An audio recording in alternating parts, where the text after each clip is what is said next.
How to survive a horror movie. Don't drink or do drugs. Don't have sex. And most importantly, don't say you'll be back, because you won't be back. What?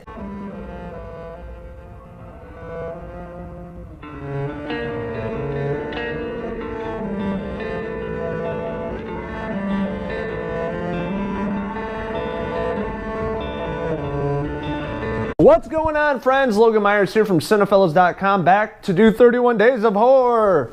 It's been a good month so far. Tonight we're going to talk about Wes Craven's film from 1996, Scream!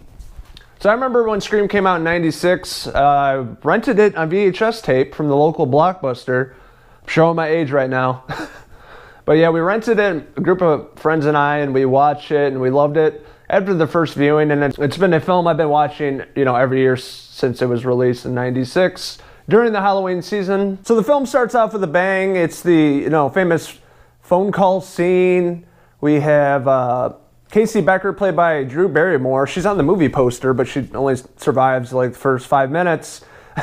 Whatever. But yeah, it's the famous phone scene where she gets a phone call and she's watching a horror movie and making popcorn, and some weird shit starts happening and somebody's at her house. And Casey Becker and her boyfriend get sliced and diced, and her parents come home and see the bodies. In the first act of the film, they're really showing the aftermath of Casey Becker and her boyfriend's death, how it's affecting all the high school kids at the local high school. We're introduced to Sidney Prescott, played by Neve Campbell. We have Mathew, Lillard, Skeet, Ulrich, Jamie Kennedy, which is my favorite character in the movie, Courtney Cox, who plays a news reporter, and David Arquette, the local cop. So basically the town's afraid, and they're closing their businesses early because of this murder, and the killer's on the loose.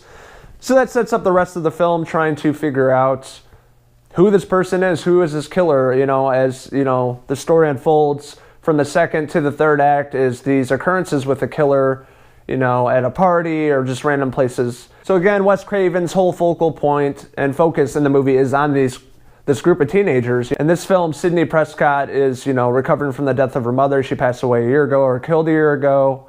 So she's still traumatized after that, and all this stuff is happening in her town. And this introduces Ghostface Killah. No, I'm not talking about the dude from Wu-Tang Clan. What this film does in a really original way is poking fun at the horror genre, having the horror movie rules, and basically saying fuck it to all of them and doing whatever they want and doing the complete opposite of what the rules tell us to do.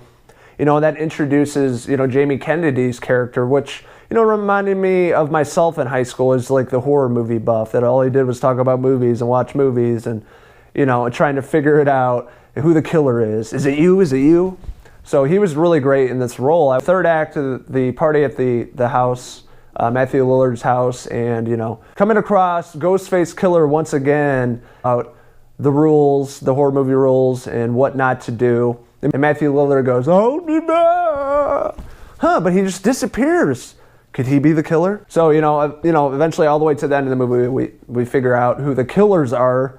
Plural, not singular, finding out, and their whole plot and scheme, it was a nice twist at the end of the movie that, the first viewing in 96, I didn't see it coming, it was a nice little twist that Wes Craven and Kevin Williamson threw in there. Overall, I love the first Scream movie. I saw it at a young age, and, it's still one of the movies that I watch every year. If you haven't seen it, definitely go check it out. I'm going to give Scream a 4.5 out of 5. Hell pieces. What is your favorite Wes Craven movie? Is it Scream? Is it Nightmare on Elm Street? Is it Last House on the Left?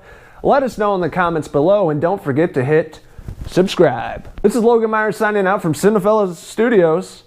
Until next time, cheese!